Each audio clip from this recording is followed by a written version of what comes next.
I'm on the hunt for one of America's landmark animals, an elusive reptile that's both feared and admired for its beauty and deadliness.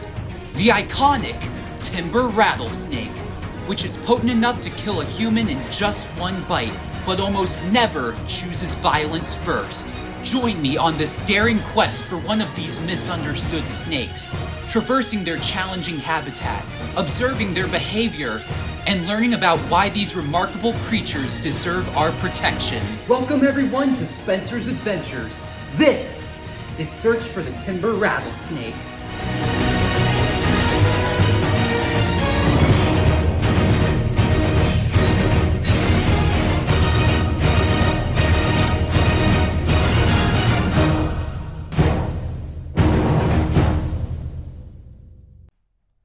Ever since I was a little boy, I've been catching snakes, but there have always been snakes that I always wanted to find.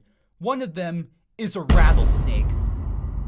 For years, I've dreamed of getting up close to one of these deadly vipers in the wild and hearing them shake their iconic rattles. I've had the opportunity to catch one of these elusive serpents several times before, but to very little luck. And so, even with new opportunities given to me, I kept looking at my past failures and didn't capitalize off fresh chances. That is, until now. 2025 is the year of the snake, so as a commemoration, I planned on doing lots and lots of herping, and I set my sights on one particular species, the timber rattlesnake, the third largest venomous snake in North America, with adult males growing 6 to 7 feet in length, as well as the most widespread, covering all of the Midwest and Eastern coast. These creatures aren't just regular snakes, they're American symbols, appropriately known as the face of the Gadsden flag, for they are armed and dangerous, and won't back down in the face of danger. But for their intimidating reputation, there's more to these snakes than meets the eye. And I want to see firsthand exactly how aggressive they are towards humans, and show everyone else that these snakes should be respected rather than reviled. It's summertime here in the mountains of Tennessee, the perfect time for herping, but not so much for finding a timber. They've spread out and are on the hunt again. I have to be very careful when I'm searching around in this cave, because the snake can see me, but I can't see it. There's all this foliage, and timbers can blend extremely well within their environment. They like caves on mountainsides like this, and they often come here during the winter time to breed. And so this one could be their daytime hiding place. And right now it's about 10 in the morning, so they could be coming to retreat because they're nocturnal. And the good thing about them is that if they start hearing someone, they'll shake their rattle to warn them off. And so they'll find you before you can find it. But that's another thing. Because I can't see them, I have to be extremely cautious. If I hear that rattle, I have to stop, analyze everything, and try to spot the snake before it can strike. Today's mission, along with finding a timber rattlesnake, is to try not to die. These snakes, their venom can kill a man in as little as 4 hours, and you'll become paralyzed, you'll bleed, and you'll swell. Their venom is hemotoxic, which means it affects the blood and the heart. So if I get bit, my blood cells will clot and my heart will stop. Timber rattlesnakes are usually shy, so I shouldn't have too much trouble getting up close, nor should I have trouble filming them. All I have to do is take my GoPro, extend the stick, put it close to the reptile's face, and voila! I actually explained this strategy before in my Grand Canyon episode, and since I don't have the balls to pick up a rattlesnake, I'll use my snake hook to control it. That being said, filming the animal is the easy part. I still have to find one first.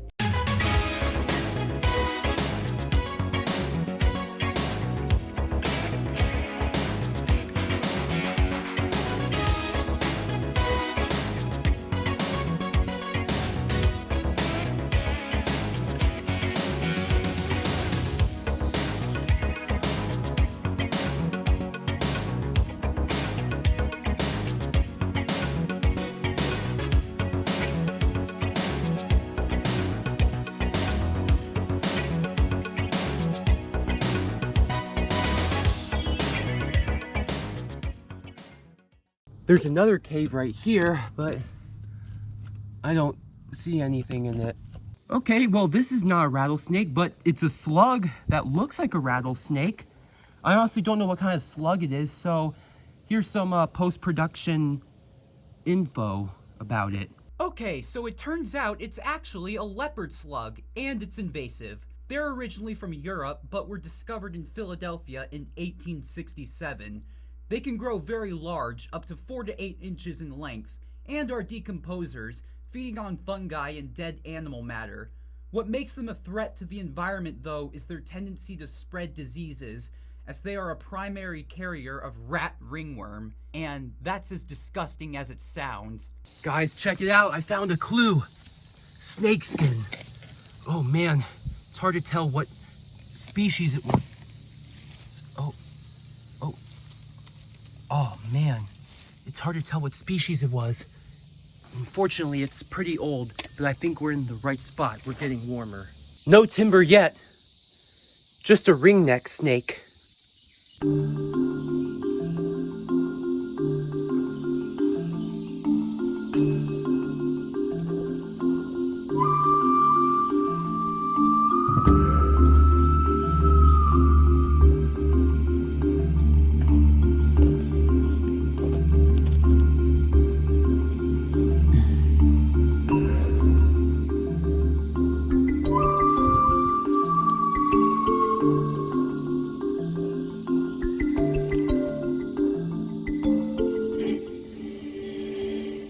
I'm in perfect timber habitat, though.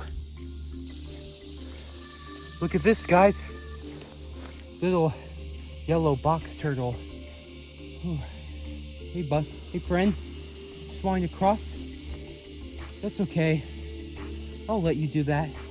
I'm looking for timbers. You know where they are?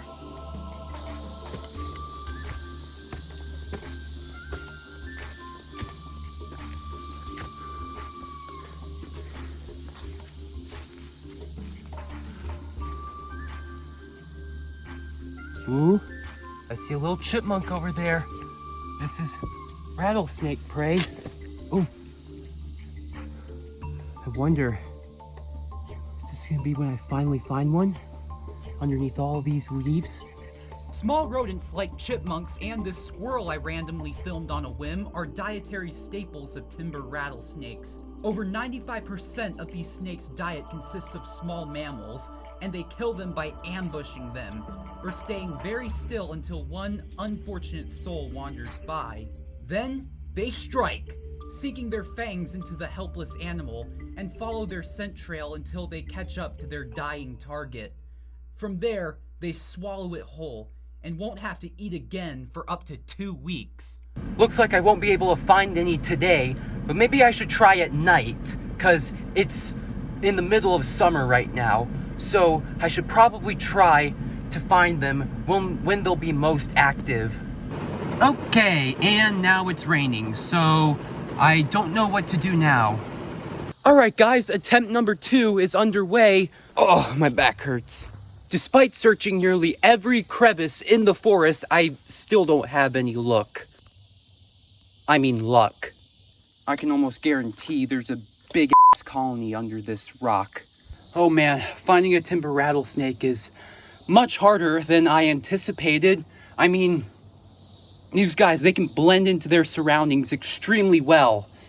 And although they usually like the caves and stuff, it's sunny out and they're probably out basking. They could be anywhere, but they're just so hard to see. Okay, so I think so far this might be my most dangerous challenge attempted. Now I'm turning into one of those cave diving YouTubers. Oh shoot, it's like it's like iDubbbz' sewer pickles video, except now I'm gambling with my life. I'll be back when I get out of this crevice. My gosh, this is actually entertaining. Whew. Whoa! Whoa! Whoa! Whew!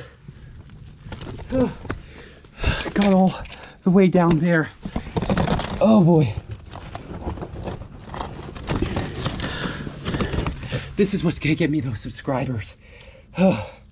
This is what people actually want to see. People want to see near-death experiences. Ugh. No! Whoa! Yeah! Ugh. Oh. There goes my snake hook. Oh. Oh. If only there was an avalanche. Turn this into Tom Cruise Mission Impossible. Oh boy.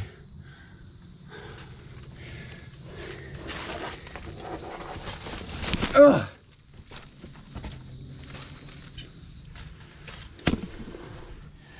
Oh.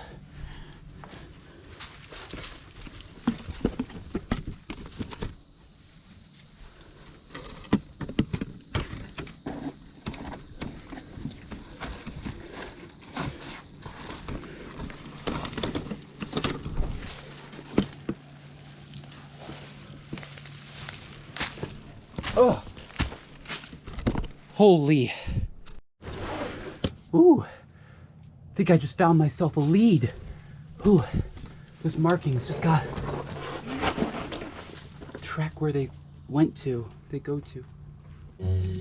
Alright, so I can't go out from down there.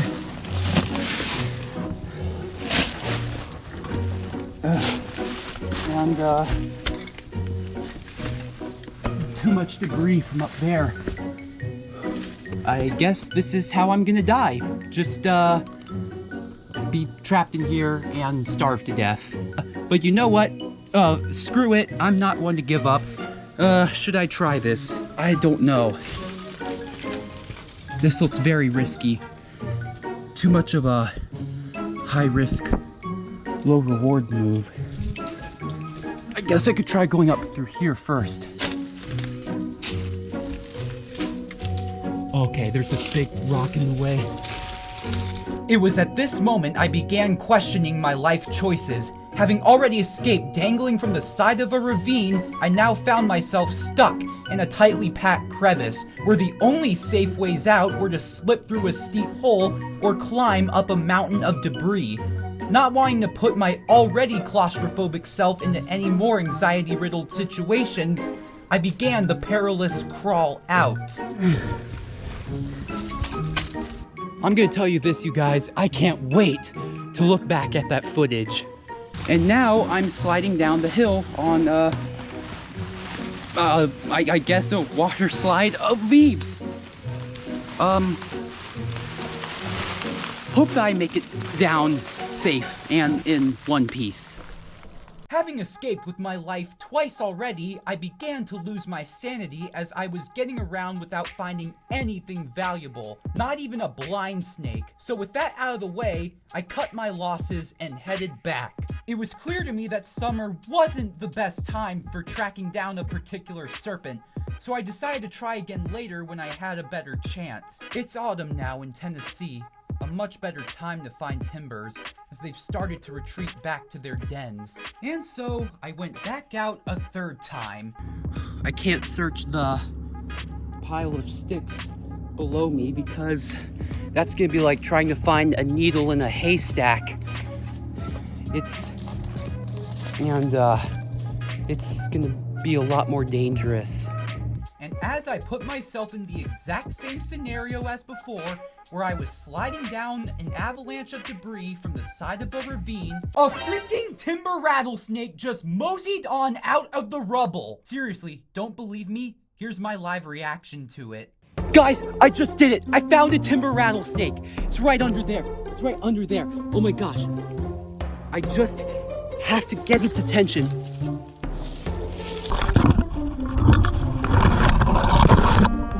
This is the greatest day of my life! See, there it is, guys. There it is. He's sticking his head out. Oh my gosh, I think he sees me. He's got those heat sensing. Oh my god. I did it! I actually freaking did it! There he is, ladies and gentlemen. The timber rattlesnake. Look at that rattle right there. I want to see if I could get it to rattle.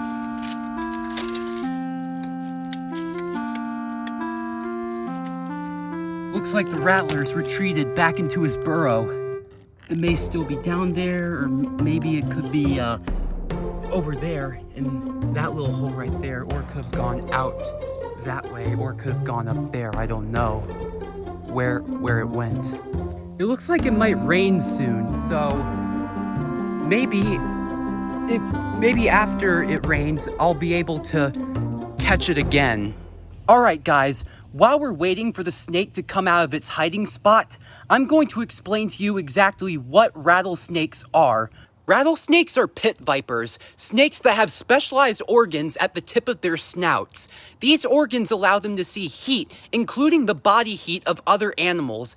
This makes them very efficient hunters, as not only do they have great eyesight, but they can also track the scent of prey with their tongue and sense thermal radiation. Rattlesnakes are a very diverse clade of pit vipers and can be found all over the US, as well as southern Canada, Mexico, Central and South America.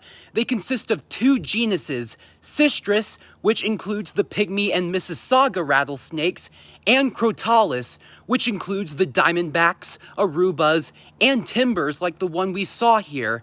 All of them have one thing in common: the rattle at the end of their tails that they use to scare off predators.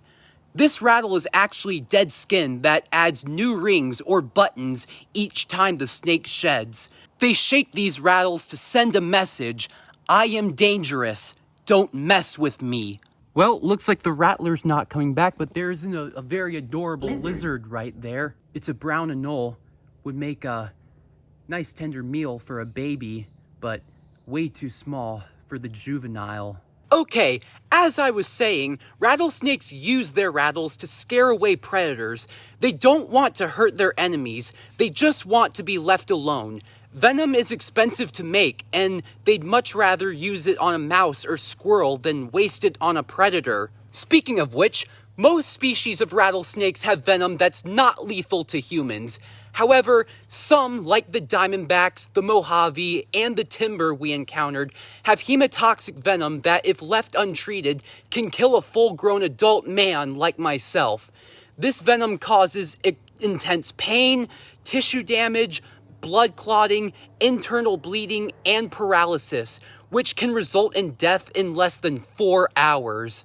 If you get bit by a rattlesnake, then you must go to a hospital ASAP, as it's a medical emergency. If you can, take a picture of it so that doctors know which antivenom to use. It could be days for antivenom to take effect, and once it does, the pain will still last a while. A full recovery could take months, and in very extreme cases, you could be permanently scarred.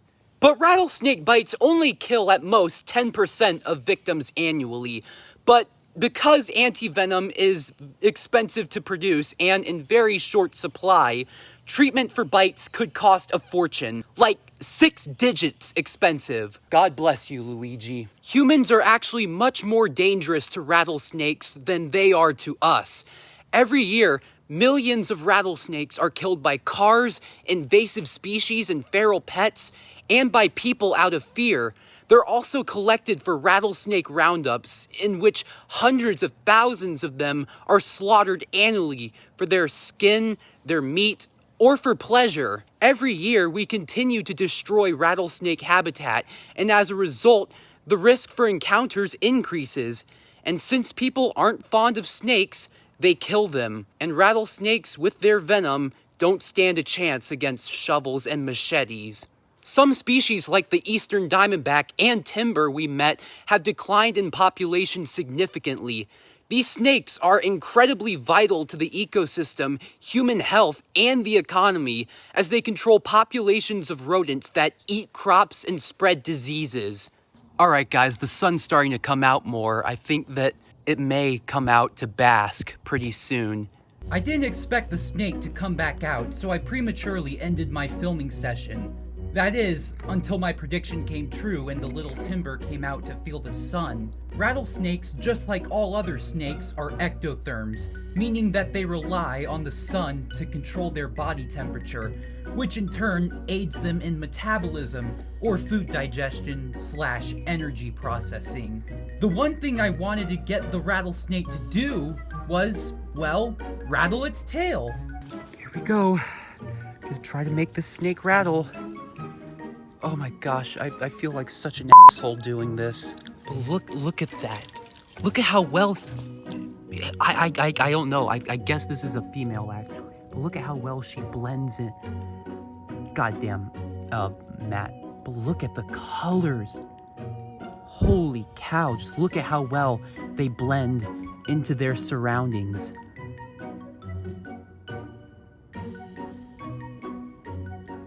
These snakes truly are one of the most beautiful reptiles in the world. I tried picking up the snake with my hook so I could hopefully trigger a defensive response, but she wouldn't budge. The hook handling method is too gentle to feel like an attack. As disappointing as it was to not hear this snake shake its iconic tail, it's important to remember that they only do this when they feel threatened, and this snake, for the most part, was pretty calm around me and seemed to be pretty interested in my GoPro, possibly due to the heat coming off. It just goes to show that not all venomous snakes are aggressive.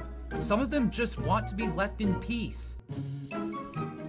Still, I don't recommend you guys try this at home. In fact, my recommendation is that you leave the handling of rattlesnakes to professionals, because although it's rare, it's also way better to be safe than sorry. The snake probably sees me as some bumbling forest idiot trying to rage bait it. Oh man. I've been making lots of noise, especially with my camera. See? But the thing is, the snake doesn't even hear me.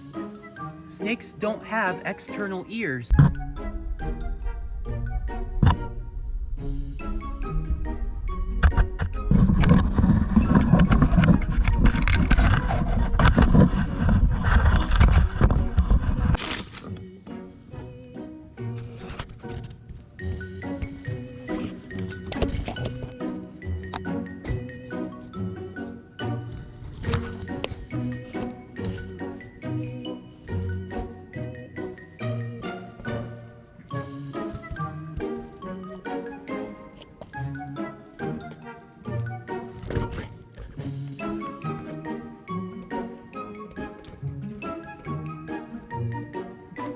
Finally, the Rattler came out of its hiding spot, and that gave me the perfect opportunity to demonstrate its namesake warning sound.